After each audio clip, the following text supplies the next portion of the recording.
आज का new lesson है द्विघात समीकरण, ठीक है। और द्विघात समीकरण यानी क्वाड्रेटिक इक्वेशन। तो इसमें क्या क्या बताना है, ये कुछ जो जो इसमें इम्पोर्टेंट रूल्स है वो मैं सारे इस पर एक ही बार में मैं लिख दिया हूँ। इसमें द्विघात समीकरण में इतना आपको नियम जानना पड़ेगा, ये नियम आपको जानना ही पड़ेगा, तभी आप द्विघात समीकरण को जो लेसन है इसको पूरा अच्छा तरह से बना पाइएगा। तो इसमें क्या क्या नियम है जो पहले देख लीजिए। पहला में द्विघात समीकरण को पहचानने, कुछ इक्वेशन दिया हुआ रहेगा उसे पहचानना होगा, ठीक है। अगर उसे पहचान पाइएगा तभी उसके आगे फिर बना पाइएगा। यानी पहला नियम में क्या लगाना है, तो द्विघात समीकरण को पहचानना है, ठीक है, पहला पॉइंट। दूसरा में है वर्ग पूरा करके बनाना है, ठीक है। वर्ग पूरा करके या कुछ इस तरह से कुछ गुणनखंड टाइप पे, द्विघात समीकरण टाइप पे कुछ इक्वेशन दिया हुआ रहेगा, उसे वर्ग पूरा करके बनाना होगा। वर्ग पूरा करके बनाना, वर्ग पूरा करके कैसे बनेगा वो समय बारी बारी से फिर मैं डिटेल्स में सब बताऊंगा। बट पहले अभी मैं ये देख रहा हूँ कि इसमें कौन कौन सा आई मीन टॉपिक इसमें क्या क्या चलेगा। मैं पहले वही मैं क्लियर कर दे रहा हूँ कि इसमें क्या क्या टॉपिक चलने वाला है, ठीक है। तो इसमें पहला टॉपिक क्या है, द्विघात समीकरण को पहले पहचानना पड़ेगा। उसके बाद क्या है कि वर्ग पूरा करके हल करें, ये भी इसमें टॉपिक है। इसका नेक्स्ट टॉपिक है कि बस हल करें। अगर आपको बोल दे द्विघात समीकरण दिया हुआ रहे और अगर आपको बस बोल दे कि बस हल कीजिए, तो हल कीजिए तो आप किसी भी तरीका से हल कर सकते हैं द्विघात समीकरण लगाकर, आई मीन द्विघात सूत्र होता है उसको लगाकर, या गुणनखंड विधि से, किसी भी तरीका से आप उसे हल कर दीजिए, वो गलत नहीं होगा। कब, लेकिन जब बोला हुआ रहे बस हल करें तब, ठीक है। इसका नेक्स्ट है हल समुच्चय निकाले। तो हल समुच्चय क्या है, तो वो भी यही बात है। आप इसमें द्विघात समीकरण को तोड़ दीजिए, द्विघात सूत्र से तोड़िए या गुणनखंड विधि से तोड़िए, और तोड़ने के बाद उसे एक समुच्चय के रूप में लिख दीजिए, ठीक है। ये लिखा हुआ है, हल समुच्चय के रूप में लिख दीजिए तो वो हो जाएगा, ठीक है। अगला है पांचवा में है द्विघात सूत्र से हल करें। आई मीन आपका कोई इक्वेशन दिया हुआ रहेगा और उसे इसमें देखिए बोल दिया है, इसमें क्या बोला था, बस हल करने के लिए, ठीक है। लेकिन इसमें क्या बोल दिया है, ये पाँच मीन जो टॉपिक 5 में है, जो 5 में टॉपिक है द्विघात सूत्र से आप हल कीजिए। इसमें लिखा हुआ है द्विघात सूत्र ही का यूज करना है, अदर इसका यूज नहीं करना है। अगर द्विघात सूत्र से अगर हल कीजिएगा तो ठीक है, अगर द्विघात सूत्र से अलावे अगर इसमें जैसे लिखा हुआ है कि द्विघात सूत्र से हल करें और अगर आप लगा दें गुणनखंड विधि तो आपको ये गलत हो जाएगा, ठीक है। अगला इसका क्वेश्चन क्या है, नेक्स्ट इसका क्वेश्चन है, इसमें इसका नेक्स्ट है विवेचक या विवेचक या विवेक्तर, दोनों का बात बराबर है। अगर आप डी बराबर बी एस को माइनस 4 इसको यूज करके अगर बनाइएगा तो उसका भी उसी को बोला जाता है विवेचक, उसी को बोला जाता है विवेक्तर, ठीक है। ये विवेचक या विवेक्तर को निकाले, तो इसमें बस यही ज्ञात करना है कि जैसे कि पहले विवेचक या विवेक्तर आपको निकाल कर ही आगे द्विघात समीकरण बनाना है। लेकिन बस इसमें क्या बोल रहा है, विवेचक या विवेक्तर निकाल, यानी बी एस को माइनस 4 इसी को आप इस पर वैल्यू पुट कर दीजिएगा तो इसमें ये वैल्यू इसका पूरा निकल जाएगा, ठीक है। इसका आंसर आ जाएगा। इसका नेक्स्ट में है मूलों की प्रकृति बताएं। तो अभी जो बताएं कि ये बताएं कि विवेचक या विवेक्तर को निकालें, ठीक है। विवेचक या विवेक्तर को निकालें, तो विवेचक या विवेक्तर को निकालो तो इसके जो विवेचक या विवेक्तर निकालेगा तो वो कभी माइनस में, कभी प्लस में, कभी जीरो के बराबर, ठीक है। कभी माइनस में, कभी प्लस में, कभी जीरो के बराबर होगा। तो अगर माइनस में होगा, इसका नेक्स्ट है मूलों की प्रकृति बताएं। तो पहले आपको डी ज्ञात करना पड़ेगा, और डी जो है प्लस में आ सकता है, माइनस में आ सकता है, ये मैं बता चुका हूँ। नेक्स्ट इसका मूल वास्तविक हो तो मूल ज्ञात कीजिए।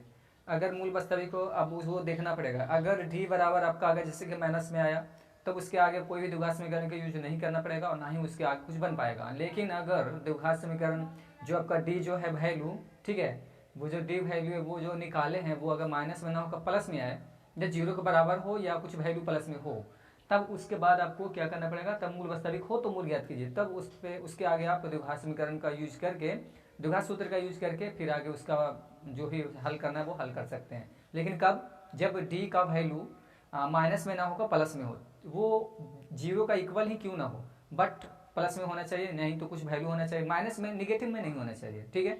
बस इसका ये मतलब है। नेक्स्ट इसका है जो 9 टाइप में लिखा हुआ है, ये लिखा हुआ है पी के किस मान के लिए मूल बराबर होंगे, ठीक है। पी के किस मान के लिए मूल बराबर होंगे, देखिए यहाँ पे पी ना होकर यहाँ पे कुछ अदर भी हो सकता है, ठीक है। P X M W P की मतलब एबीसीडी का जो भी लेटर होता है वो इसमें कहीं पे भी कोई सा भी यहाँ पे आ सकता है, इसमें कोई प्रॉब्लम नहीं है। बस लेकिन बट यहाँ पे मैं बस लिखा हूँ कि पी के किस मान के लिए, तो यहाँ पे हो सकता है ए के किस मान के लिए, m के किस मान के लिए, w के किस मान के लिए, ऐसे ऐसे किसी भी मान के लिए हो सकता है। और मूल बराबर होंगे, यानी p के किस मान के लिए मूल बराबर होंगे, या q के किस मान के लिए मूल बराबर होंगे, या m के किस मान के लिए मूल बराबर होंगे, वो चाहे तो कोई भी दे, ठीक है। आपको वही यूज करना है जो इसमें मैं बताऊंगा क्वेश्चन नंबर 9 में क्या उसका नियम है वो बताऊंगा, तो वही आपका सूत्र भी यूज करना पड़ेगा, ठीक है। जैसे p के किस मान के लिए मूल बराबर होंगे, तो मूल बराबर किस में होता है, तो d बराबर 0। कहने का अर्थ है जो विवेचक होगा उसका अगर 0 के बराबर करेंगे तो उसका जो भी वैल्यू निकालना है वो फिर वहाँ से हम आसानी से निकाल सकते हैं, तो उस पर पुट करके आपको बनाना पड़ेगा, ठीक है। इसके नेक्स्ट में गुणनखंड विधि से द्विघात समीकरण को हल करें। यहाँ पे देखिए लिख दिया है कि गुणनखंड विधि से, ठीक है, गुणनखंड विधि से द्विघात समीकरण को हल करें। अगर आपको जैसे कि कोई समीकरण है, अगर आप उसे तोड़ नहीं पा रहे हैं तो आप सोच रहे हैं कि चलिए हम उसे क्या कर देते हैं कि द्विघात सूत्र से हल कर देते हैं, तो ये गलत होगा, ठीक है। अगर जैसे बोल रहा है कि गुणनखंड विधि से आप हल कीजिए, यहाँ पर बोल दिया है, फोर्स कर दिया है यहाँ पे क्या कि गुणनखंड विधि से ही द्विघात समीकरण को हल कीजिए, तो आपको द्विघात आई मीन क्या कहते हैं, गुणनखंड विधि से ही द्विघात समीकरण को हल करना पड़ेगा। ये इसमें जो मेन टॉपिक था वो मैं लिख चुका हूँ, ठीक है।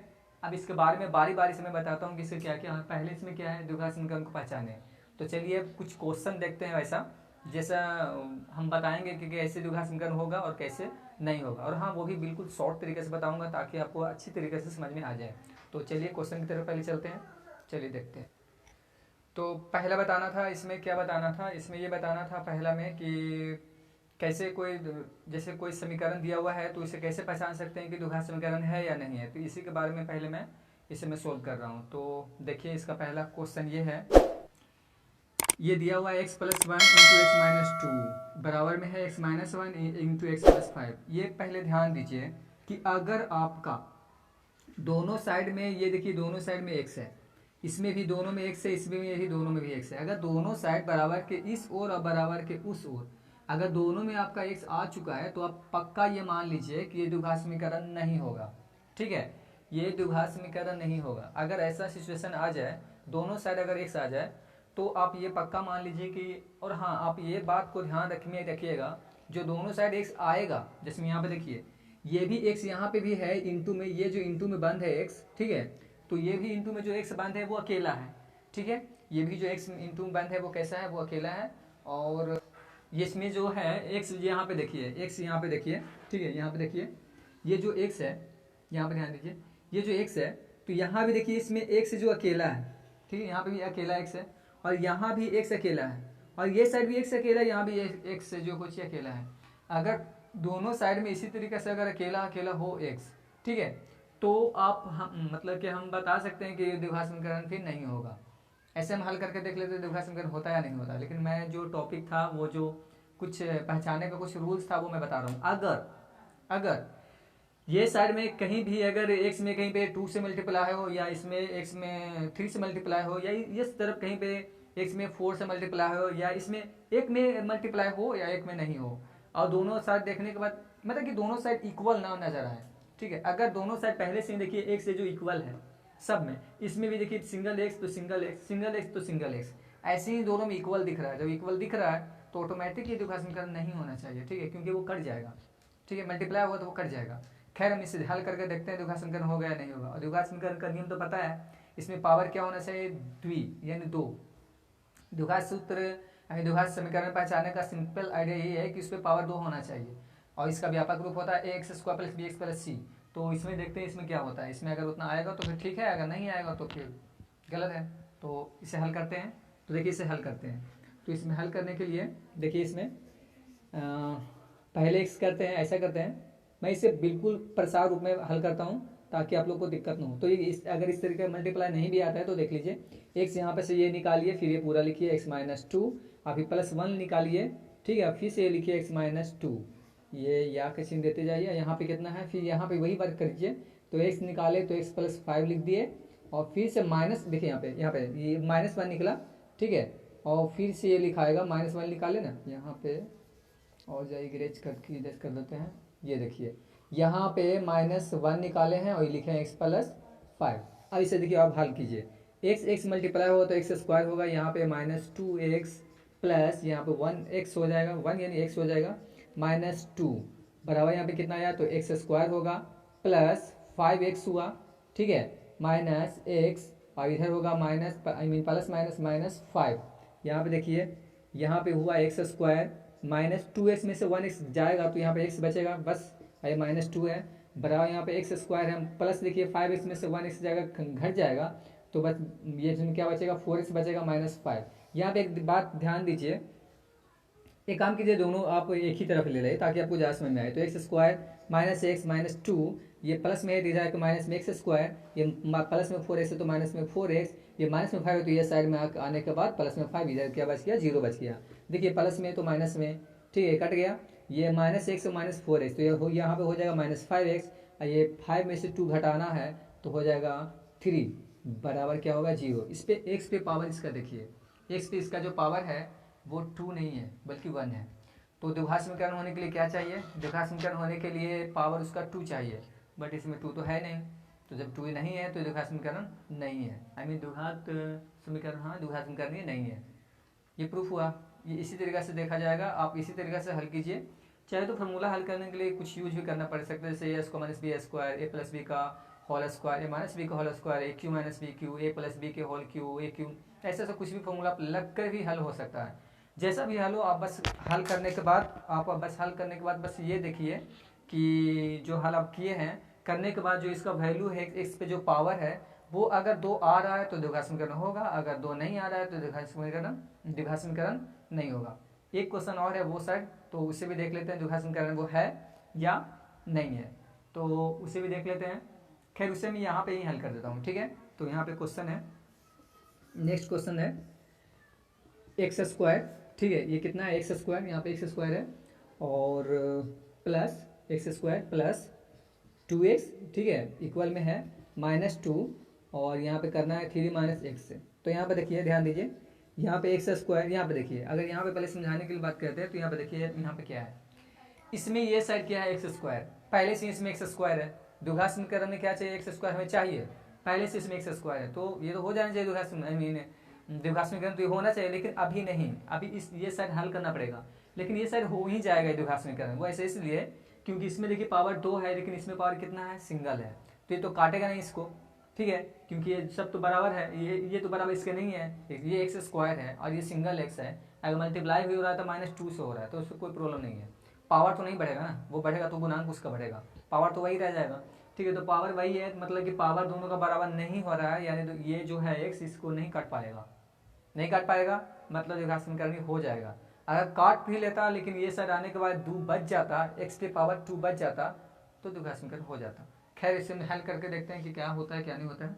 तो देखिए यहाँ पे इसे एक्स स्क्वायर लिखा जाएगा प्लस 2x, इधर हल कीजिए, ठीक, ये साइड हल कीजिए, तो -2×6 माइनस माइनस यहाँ पर क्या हो जाएगा प्लस, ये 2x का 2x, और इसे सोल्व कीजिए तो एक्स स्क्वायर, ये प्लस में 2x, देखिए यहाँ पे एक यहाँ पे देखिए कॉमन फैक्टर ये है, कॉमन बात ये है, यहाँ पे 2x यहाँ पे भी प्लस में है, यहाँ पे भी प्लस में है, देखिए ये दोनों अगर इस ये बराबर की ये साइड बराबर की वो साइड अगर प्लस में दोनों चीज़ एक ही किस्म का आए तो वो आसानी से कट जाएगा, चाहे तो वो माइनस में हो या प्लस में हो, क्योंकि ये इधर आएगा तो प्लस एक माइनस में होगा, ये चाहे तो ये जाएगा तो प्लस माइनस में होगा। चलिए एक्स स्क्वायर बराबर कितना आया, -6, इसे ही सोल्व कर लीजिए तो एक्स स्क्वायर -6 इधर प्लस 6 बराबर क्या बचेगा, इधर 0, तो देखिए इधर 0, तो इसमें क्या है, इसमें क्या है, इसमें एक्स स्क्वायर आया ना, ठीक है, तो जब एक्स स्क्वायर आ जाएगा तो वो द्विघात समीकरण होगा। अगर एक्स स्क्वायर नहीं आएगा, एक्स स्क्वायर ही आना चाहिए, ये कोई जरूरी नहीं है, जैसे कि ऐसा नहीं होना चाहिए, ऐसा मत समझिए कि एक्स स्क्वायर सिंगल आना चाहिए, नो, ये 5x स्क्वायर भी हो सकता है, 6x स्क्वायर भी हो सकता है, 7/2x स्क्वायर भी हो सकता है, 3x भी स्क्वायर हो सकता है, लेकिन एक्स स्क्वायर जरूर होगा, ठीक है, एक्स स्क्वायर जरूर रहना चाहिए। हाँ ऐसा भी हो सकता है, कहीं कहीं सोचने में ऐसा मत समझिए, ये तो हो गया है, अगर लिखना चाहते हैं तो लिख लीजिएगा। यहाँ पे हम और कुछ समझाते हैं, जैसे कि अगर मान के चलिए कोई किसी को ऐसा समझ में आता है कि जैसे X square plus B X plus C, यानी अगर ये ए एक्स स्क्वायर और प्लस में सी रहेगा, ये यही वाला टर्म, ऐसा ही कुछ ये टर्म है, अगर ऐसा रहेगा तो वो द्विघात समीकरण होगा, अगर ए से और नहीं रहेगा तो नहीं होगा, मीन 2 फिर 1 फिर खत्म, कहने का मतलब है एक्स पे पावर 2 फिर एक्स पे पावर 1 और फिर खत्म, ऐसा होना चाहिए, लेकिन ऐसा नहीं, कुछ भी नहीं है, इसमें बस खाली पावर 2 होना चाहिए, अगर 2 होगा तो द्विघात समीकरण होगा, अगर नहीं होगा तो नहीं होगा। अब ये समझ में आ गया होगा, ठीक है, कि कैसे पहचाना जाएगा कि द्विघात समीकरण है या नहीं है। तो पावर अगर 2 बच गया तो रहेगा, अगर नहीं बचा तो नहीं रहेगा, ठीक है। तो इसका नेक्स्ट टॉपिक देखते हैं, नेक्स्ट में क्या है, ठीक है, तो देखते हैं नेक्स्ट। अब इसका नेक्स्ट क्वेश्चन है, ठीक है, इसमें नेक्स्ट क्वेश्चन ये है कि क्या x square minus three x plus two x square minus three x plus two बराबर जीरो का एक मूल टू आई मीन दो है या नहीं है। अगर इस तरीके से क्वेश्चन में आ जाए कि जैसे कुछ समीकरण दिया हुआ रहे, उसका पूछे कि एक मूल दो है, एक मूल पाँच है, सात है, आठ है, इस तरह से अगर पूछ दिया जाए तो इसमें क्या कीजिए, पहले इसको पी एक्स बराबर मान लीजिए। ठीक है, पी एक्स मानने के बाद अब इसे देख लीजिए कि वो इसका वैल्यू जो दिया हुआ, मूल जो दिया हुआ रहेगा वो वैल्यू इसमें आप पुट कीजिए एक्स के जगह पे। अगर एक्स के जगह पे पुट करने के बाद अगर इसका वैल्यू आई मीन जो इसका पूरा इक्वेशन है, अगर इसका जीरो आ गया तो समझिए वो उसका मूल है, अगर जीरो नहीं आया तो मूल इसका नहीं है। तो देखते हैं तो करके कि आता है या नहीं आता है। तो पहले देखिए पी एक्स बराबर मान रहे हैं, पी एक्स बराबर कितना है, तो x square minus three x plus two है। हम जीरो है वहाँ पर दिया हुआ, लेकिन मैं जीरो नहीं मान रहा, जीरो को ला के दिखाना है। अगर जीरो उससे ला दिए आई मीन जीरो के बराबर जीरो ला दिए मतलब उसका वो मूल होगा। तो देखिए देखते हैं, तो इतना है। अब क्या करना है कि पी के जगह पे एक्स के जगह पे क्या रखना है, टू रखना है। तो एक्स स्क्वायर है तो टू का स्क्वायर होगा माइनस थ्री एक्स के टू आई मीन एक्स जब कितना रखना है, टू प्लस टू पहले से है, देख लीजिए। दो का स्क्वायर चार हुआ और तीन दूना छः हुआ, प्लस में टू हुआ। तो यहाँ पे देखिए चार और दो छः हो गया, फिर से माइनस छः हुआ, ये कितना हो गया, जीरो। तो ये तो जीरो आ गया। तो जब ये जीरो आ चुका है, ठीक है, ये जीरो आ चुका है, तो समझ जाइए कि इसका जो मूल जो एक टू है वो सच में ठीक है। ठीक है, आई मीन उसका मूल एक मूल उसका दो होगा, ये जरूरी इसका होगा। चलिए ये आपको समझ में आ गया होगा। तो नेक्स्ट क्वेश्चन देखते हैं अब। इसका नेक्स्ट टॉपिक है, इसका नेक्स्ट में ये है कि वर्ग पूरा करके हल करना है। ठीक है, तो इसे हल करते हैं वर्ग पूरा करके। इसका लिए जो जो नियम लगेगा वो लगाते हैं। तो देखिए इसमें क्या करना है, मैं पहले ही बता चुका था, जो एक्स स्क्वायर का जो गुणांक होगा ना उतना से ही आपको भाग लगाना है। ठीक है, तो एक्स स्क्वायर में गुणांक कितना है, आठ है, यानी आठ से आपको भाग लगाना है। तो यहाँ पे से आठ से भाग लगाइएगा। तो पहले लिख लेते हैं, ठीक है, मतलब कि eight X square minus fourteen X minus fifteen बराबर जीरो। चलिए इसमें आठ है तो आठ से भागा लगाइए, आई मीन लगाते हैं इसमें आठ। ठीक है, इसमें लगाइए आठ, इसमें भी लगाइए आठ, और इधर भी लगाइए आठ। पहले जीरो है तो इधर भी लगाइए आठ। तो चलिए आठ से आठ ये कट गया, चलिए कैंसिल हो गया। यहाँ से क्या बचा, यहाँ भी देखिए कुछ कटेगा, कुछ छोटा हो जाएगा, ये सेवन हो जाएगा, ये फोर हो जाएगा। चलिए अब इसे हल कीजिए। तो एक्स स्क्वायर माइनस यहाँ पे आया सेवन एक्स बाय आएगा फोर, ये माइनस में है पंद्रह बाई आठ बराबर ये क्या हो जाएगा, जीरो हो जाएगा। चलिए अब यहाँ पे देखिए मेन सोचने वाली बात यहीं पे है।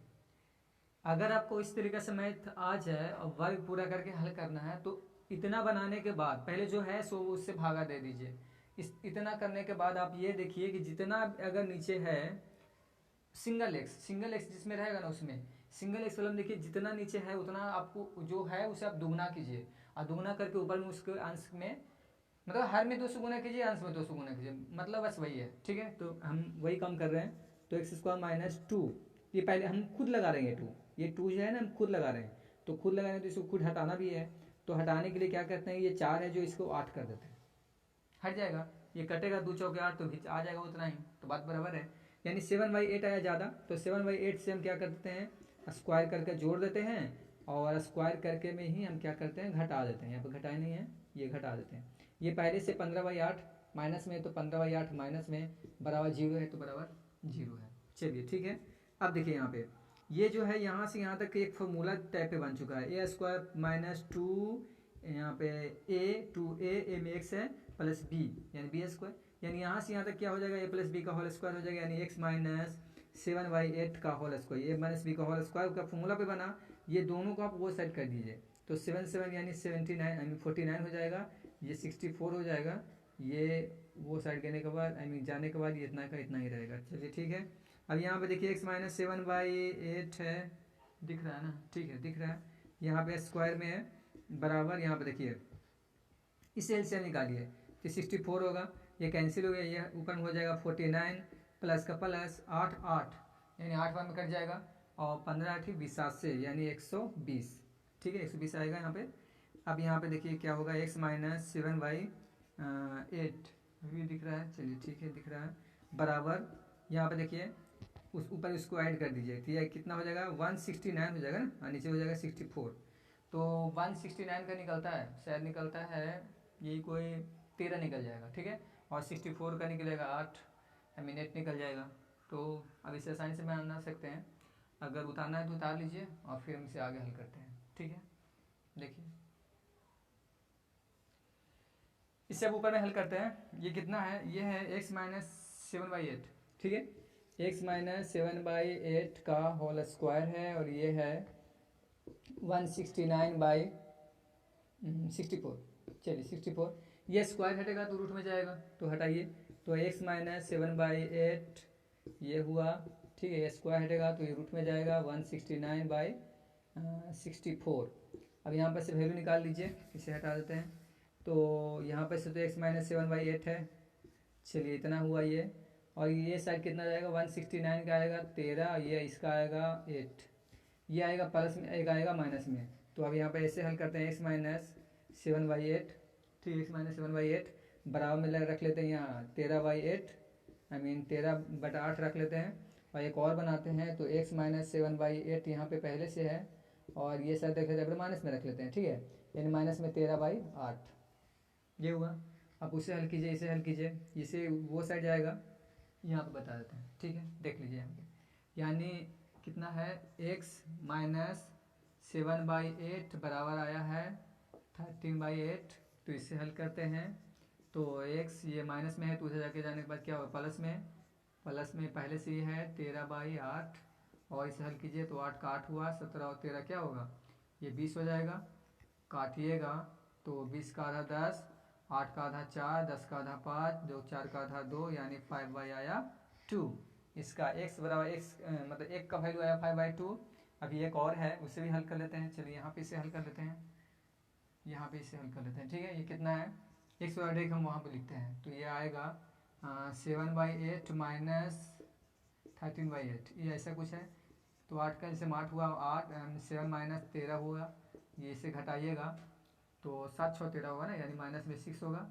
और 8 काट दीजिए, 6 का हुआ 3 और 8 का हुआ 4, ठीक है, माइनस में। यानी यही दो माइनस में, अभी एक माइनस में एक प्लस में, इसका आंसर है। एक आया 5/2, एक वर्ग पूरा करके बनाने वाला, एक का आया 5/2 और एक का आया -3 शायद 4 है, हाँ 3/4। तो ये इसका वर्ग पूरा करके बनाने का ये आ गया। अगर वर्ग पूरा करके बनाने अभी भी अगर नहीं आया होगा समझ में, तो कमेंट में कर दीजिएगा, ठीक है। मैं उसे बनाकर और फिर नेक्स्ट वीडियो में अपलोड करके, खास करके यही वर्ग पूरा करके मैं बना दूंगा, ठीक है। सिंगल वीडियो मैं उसको दिखा दूंगा। चलिए अब नेक्स्ट क्वेश्चन की तरफ चलते हैं। इसमें क्या है, ये next question x + 4 x - 4 equal में है 20। बस इसे हल करना है, ठीक है। इसे हल करना है तो आप अलग अलग सूत्र का भी इस्तेमाल कर सकते हैं, या डायरेक्टली जो गुना जैसे होता है गुना करके अभी से हल कर सकते हैं। तो चलिए हम सूत्र से इस्तेमाल करके जल्दी से बना लेते हैं, तो ठीक है। तो देखिए सूत्र की सहायता से, ये एक्स देखिए, एक प्लस में एक माइनस में है, ठीक है। एक कोष्ठ में जो है प्लस में है, एक माइनस में है। तो इसका फॉर्मूला होता है एक प्लस यानी a + b और a - b, तो इसका फॉर्मूला होता है a² - b², ठीक है। इसका ये फॉर्मूला होता है। तो इसी फॉर्मूला पे ये पुट हो चुका है। तो जब ये ऐसे था तो ये ऐसा था, तो इसका तो ऐसा हो जाता है, तो इसका भी ऐसा होगा। तो इसी का ऐसा हुआ तो इसका भी है, तो कुछ इसका भी कुछ वैसा ऐसा बनेगा, ठीक है। तो ऐसा बनेगा, जिसे बना लेते हैं, यानी a का स्क्वायर यानी x का स्क्वायर, चलिए b का स्क्वायर यानी 4 का स्क्वायर, इक्वल में कितना है 20, चलिए 20 हुआ। अब इधर देखिए x² ये हो जाएगा 6 आई मीन 16 हो जाएगा बराबर 20। ये 16 को वो साइड कीजिए, इसे हल करना है, ठीक है। दूसरा टॉपिक में यही था, या तीसरा टॉपिक में देख लीजिएगा हल करने के लिए। ये 20 हुआ, ये प्लस से है तो इधर माइनस, इधर जाने के बाद प्लस हुआ, ये आ गया x² बराबर कितना आएगा 36। अब जब स्क्वायर से हटाइएगा तो आएगा प्लस माइनस में 6, यानी एक प्लस में 6 एक माइनस में 6 हो गया हल, ठीक है। अब नेक्स्ट क्वेश्चन देखते हैं। इसमें मैं वैसा कुछ भी नहीं, जैसे मैं इसमें क्या क्या रूल है, मैं इसमें प्रत्येक मैथ नहीं बता रहा हूँ, बस इसमें जो इम्पोर्टेंट रूल है मैं बस वही बता रहा हूँ। ये नहीं है कि मैं लगातार मैथ बताते जा रहा हूँ, ऐसा नहीं है, ठीक है। जो मुझे लग रहा है इम्पोर्टेंट है, जो टाइप, बस ये आप समझ लीजिए इसमें टाइप नहीं छूटेगा, ठीक है। और अगर फिर भी छूट गया मुझसे तो आप कमेंट कर दीजिएगा, मैं उससे भी पूरा कर दूंगा। चलिए इसे भी देखिए हल करना है, इसे भी हल करना है। ये इसका फॉर्मूला अभी हम जस्ट लगाए थे, एक प्लस में एक माइनस में होता है, तो इसका फॉर्मूला होता है a² - b²। तो डायरेक्टली अब इस बार लगा देते हैं a² बी स्क्वायर पे। तो ये क्वेश्चन है, तो A square minus B square, B में कितना है 2 है, तो 2 का स्क्वायर हुआ, ये 4 का 4, इधर देखिए एक्स स्क्वायर, ये 4 हो गया बराबर 4, ये 4 को वो साइड लेके जाइए, तो एक्स स्क्वायर बराबर 4 पहले से है फिर से है 4, ठीक है। तो एक्स स्क्वायर बराबर कितना 8 हो जाएगा, तो जब एक्स निकलेगा तो ये 8 हुआ, अभी निकलेगा 2√2 प्लस में एक माइनस में, तो ये आ गया प्लस माइनस में 2√2 एक्स का वैल्यू। एक और है, तो इसका समुच्चय में अगर लिखने के लिए बोल, इसी मैथ को अगर समुच्चय में लिखने के लिए बोल दें तो बस अब ऐसा कीजिए, एक मंझली कोष्ठ का इस्तेमाल कीजिए और 2√2 ये हुआ, और एक और कॉमा में देकर फिर एक 2√2 एक माइनस में, ये हुआ मंझली कोष्ठ में कीजिए इसको, ये तो ऐसे बन जाएगा बस, और कुछ नहीं करना है समुच्चय में निकालने में। इसका देखिए हल समुच्चय निकालना है, तो हल समुच्चय निकालना तो बस सिंपल तो है, इसमें स्क्वायर है, बस उधर भेजिए तो रूट में चला जाएगा, यानी एक्स स्क्वायर बराबर 9 है, तो एक्स क्या होगा रूट में होगा 9, तो एक्स प्लस माइनस में क्या होगा 3। हल समुच्चय अगर लिखने के लिए बोले तो ठीक है, हल समुच्चय निकालते हैं, तो हल समुच्चय निकालना है तो क्या कीजिए 3 प्लस में आएगा 3, ये हो गया, ये भी बन गया, ठीक है। तो चलिए ये हो गया। अब नेक्स्ट क्वेश्चन देखते हैं। नेक्स्ट टॉपिक बताने, आई मीन नेक्स्ट जो मैथ है उसे बताने से पहले आप हम इसका पहले क्लियर कर देते हैं, ये कुछ पहले नियम है वो पहले मैं बताता हूँ। तो इसमें देखिए क्या है, अगर डी का वैल्यू अगर 0 से बड़ा आ जाए, डी का वैल्यू अगर 0 से बड़ा आ जाए तो उसे बोला जाता है मूल वास्तविक और असमान। इसे हम लिख देते हैं, इसे बोला जाएगा क्या, मूल वास्तविक और असमान। ऊपर में लिखते हैं मूल क्या होगा, वास्तविक होगा, वास्तविक और होगा असमान, ठीक है, असमान।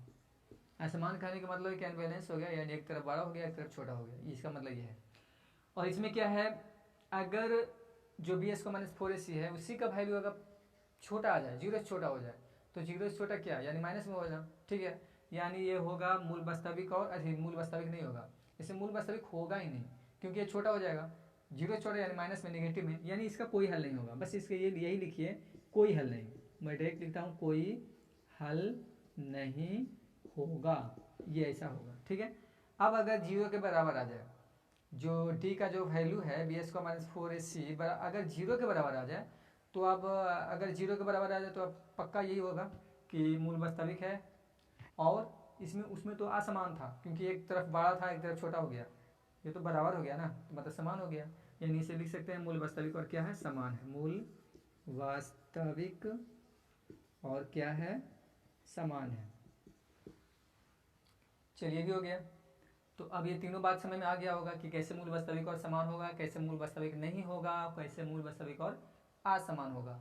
अब इस पे मैथ लेकर आते हैं, तो मैथ देखते हैं कि मैथ इस पे कैसे कैसे किस तरीके से आएगा, तो देखते हैं।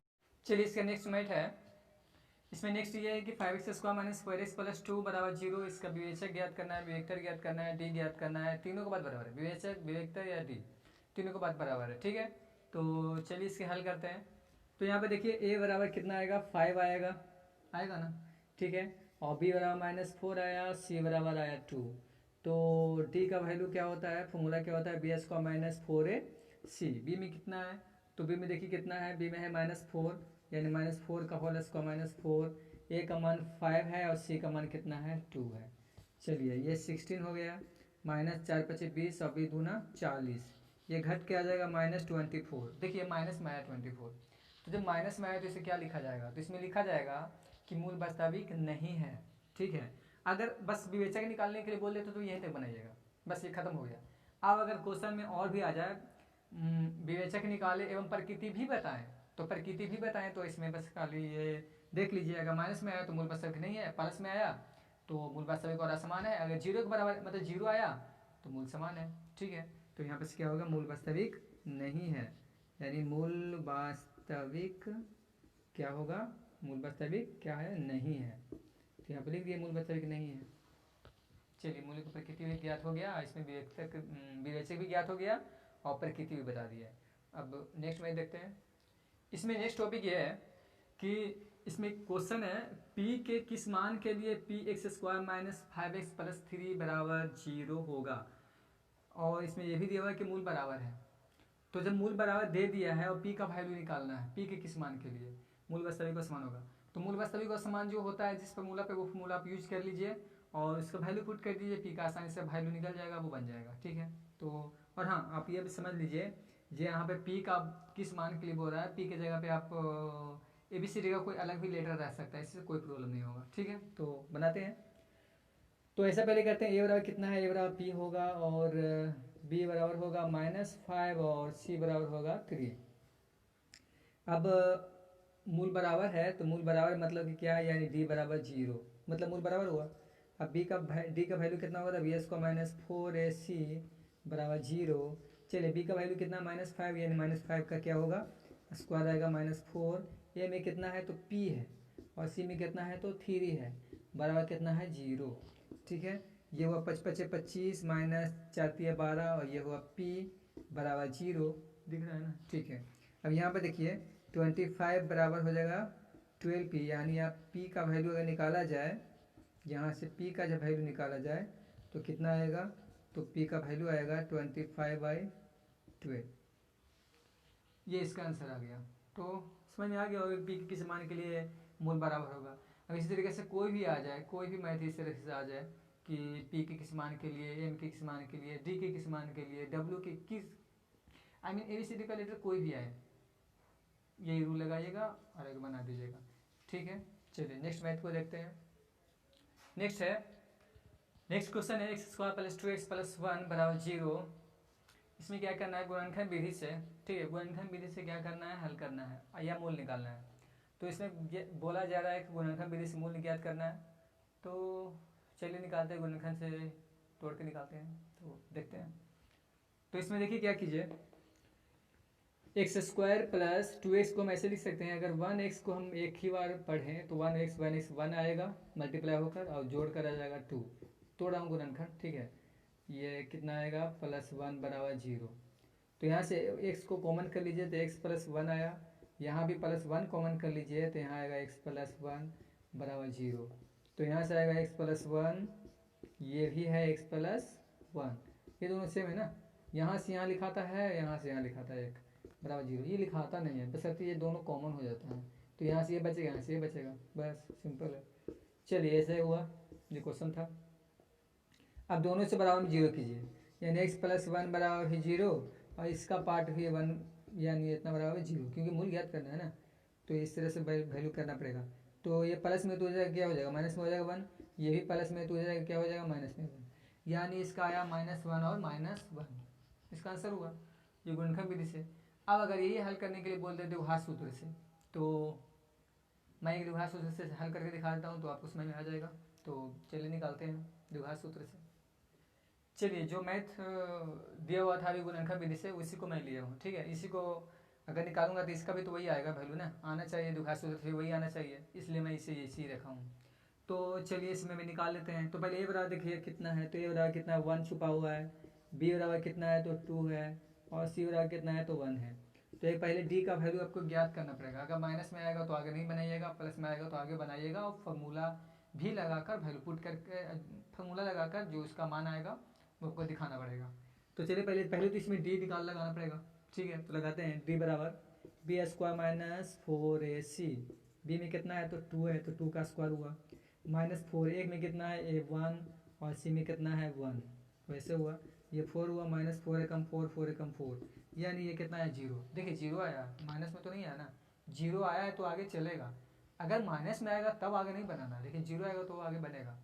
तो ये तो 0 आ गया तो आगे बनेगा, यानी डी बराबर आ गया 0। अब इसका फॉर्मूला लगाते हैं, x बराबर, अगर x इसमें सब में x लगा हुआ है तो x बराबर, y लगा तो y बराबर, हम बताते हैं कुछ इस तरह से। देखिए जैसे समीकरण में क्या है, x है ना, इसमें x लिखा हुआ है, तो x का फॉर्मूला लगेगा, x बराबर, ये कुछ दिख रहा है ना, हाँ ठीक है, x बराबर -b + -d बटा में 2 है। ऐसे अगर इसमें y रहेगा तो यहाँ पे y लिखिएगा, z रहेगा तो z लिखिएगा, p रहेगा तो p रखिएगा, m रहेगा तो m रखिएगा, इस तरह से बदलते जाएगा, ठीक है।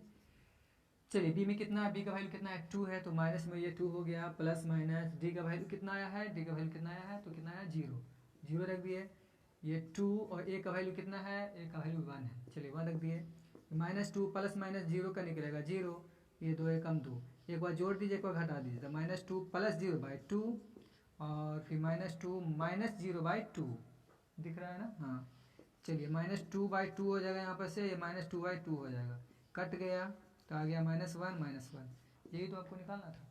ठीक है, तो ये द्विघात सूत्र में जो भी था नियम, जो भी था फॉर्मूला था, जो भी था इसमें, इसे आप अगर इमेज, इसे आप अगर उतारना चाहते हैं तो उतार लीजिए पहले। ठीक है, जैसे तो देख लीजिए पहले, अगर उतारना है तो उतार लीजिए, नहीं तो स्क्रीनशॉट लेना है तो स्क्रीनशॉट ले लीजिए। ठीक है, नहीं तो वीडियो पॉज करके इस मैथ को देख लीजिए।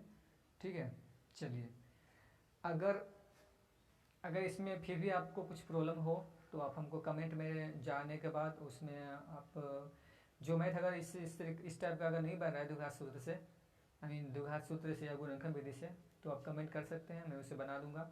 अगर कुछ मिस्टेक हुआ हो, कुछ गलत हुआ हो तो सॉरी, और उसे आप कमेंट में बोल दीजिएगा, मैं उसे फिर से देख कर, उसे फिर से अध्ययन करके मैं उसे बता दूंगा। तो आज मेरे हिसाब से द्विघात समीकरण जो जो मेन टॉपिक था वो मैं बता चुका हूँ। कुछ अगर छूट भी गया होगा तो देख लूँगा, फिर देख कर नेक्स्ट वीडियो में क्लियर कर दूँगा। ऐसे मेरे हिसाब से द्विघात समीकरण जो द्विघात जो समीकरण का जो लेसन था वो मैं क्लियर कर चुका हूँ। ठीक है, तो थैंक यू वीडियो देखने के लिए, और अगर चैनल पे नए हैं तो सब्सक्राइब कर लीजिएगा, बेल आइकन को ओपन कर लीजिएगा, और जितना ज़्यादा ज़्यादा हो सके इसे शेयर कीजिएगा।